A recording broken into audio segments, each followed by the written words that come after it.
Chapter 28, The Public Miracles of Christ. The public miracles were so destined would be the downfall of our beloved Christ. This is what drew the attention of those who would call for his death.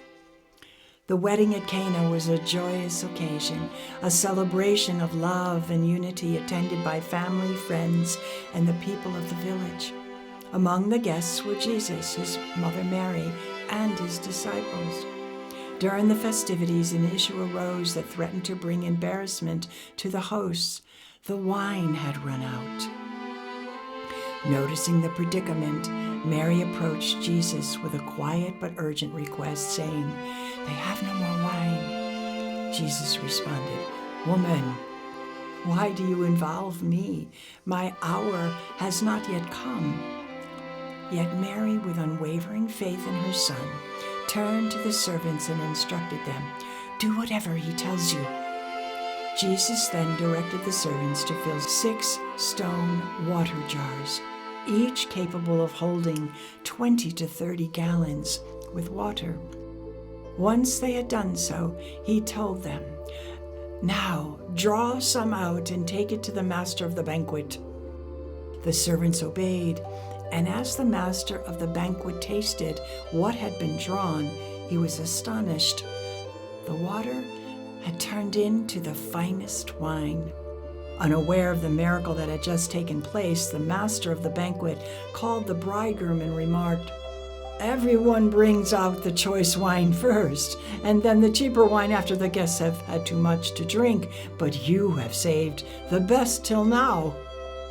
The wedding at Cana stands as a testament to the abundant grace and provision of Christ, demonstrating that he transforms the ordinary into the extraordinary through his divine presence.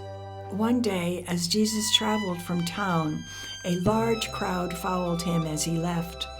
They had seen him heal the sick and heard his words of truth and grace, and they wanted to hear more. Their hunger for his teaching led them to a remote place near the Sea of Galilee. As the sun began to set, more than 5,000 men, along women and children, realized they had nothing to eat. Seeing this, Jesus, full of compassion, turned to his disciple, Philip, and asked, "Where can we buy bread for these people?" Philip, looking at the vast crowd, was overwhelmed. 8 months' wages wouldn't be enough for each person to have a little, he replied. Then Andrew, another disciple, hesitantly spoke up. "There is a boy here with 5 barley loaves and 2 small fish, but what is that for so many?" Jesus smiled and said, "Have the people sit down." The disciples arranged the crowd on the grassy hillside. Then Jesus took the 5 loaves and 2 fish, lifted his eyes to heaven, and gave thanks. He broke the bread and fish and handed them to his disciples to distribute. As the food was passed from one person to another, a miracle took place. The bread and fish never ran out. No matter how many hands reached out, there was always more to give. The people ate until they were full. When everyone had finished, Jesus told his disciples, "Gather the leftovers so that nothing is wasted." They collected 12 baskets of leftover bread and fish. The crowd was amazed and whispered among themselves, "Surely this is the prophet who was promised to come." This miracle was more than just feeding the hungry. It was a sign of Jesus' power to provide, to multiply, and to sustain. He took a small offering and turned it into an abundant feast, just as he would later offer himself as the bread of life for all who believe in him. The feeding of the 5,000 showed the limitless generosity of God, who nourishes both body and soul. The town of Bethany lay quiet in the afternoon sun, its people unaware that a great miracle was about to take place. Lazarus, the brother of Mary and Martha, had been dead for 4 days, sealed in a tomb by a heavy stone. The sisters had sent word to Jesus, hoping he would come in time to save him, but Jesus had waited 2 more days before beginning his journey. His disciples were confused by the delay. "Lord, if he is sick, shouldn't we go to him?" they asked. Jesus answered, "This sickness will not end in death, but will glorify God. Lazarus has fallen asleep, and I must awaken him." Still not understanding, the disciples hesitated until Jesus said plainly, "Lazarus is dead, but for your sake I am glad I was not there, so that you may believe. Let us go to him." By the time they reached Bethany, the town was in mourning. Friends and family had gathered to console Mary and Martha, who were grief-stricken. When Martha heard that Jesus had arrived, she ran to meet him, tears streaming down her face.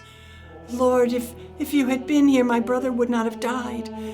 But even now I know that God will grant whatever you ask." Jesus looked at her with deep compassion. "Your brother will rise again." Martha, thinking he meant in the resurrection at the end of time, nodded. "I know he will rise again in the resurrection." Jesus then spoke the words that would echo through time. "I am the resurrection and the life. Whoever believes in me will live, even though he dies. Do you believe this?" Through her sorrow, Martha declared, "Yes, Lord, I believe that you are Christ, the Son of God." Mary soon approached Jesus, falling at his feet. Her voice trembled with grief. "Lord, if you had been here, my brother would not have died." Seeing the sorrow of Mary and those around her, Jesus wept.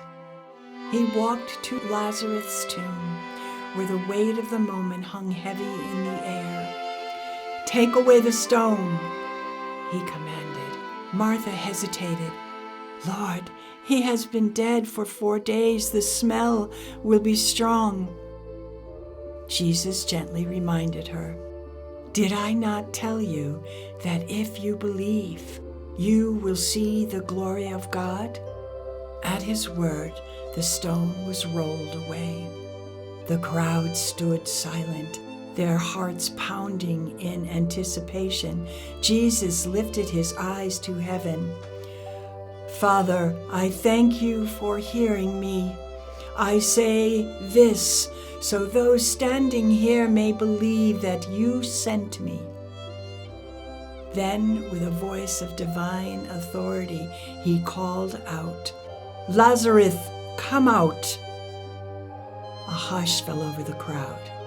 Then, from the darkness of the tomb, Lazarus, still wrapped in burial clothes, but alive, appeared. Gasps and cries of astonishment rippled through the crowd. Some fell to their knees, others whispered in awe. Jesus turned to them and said, "Unbind him and let him go." Martha and Mary rushed forward, embracing their brother in tearful joy.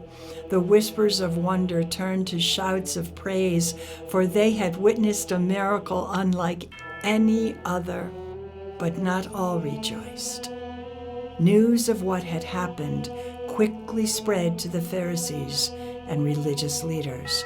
Their awe turned to fear, and from that moment on, they plotted to take Jesus' life, unaware that he held power even over death itself.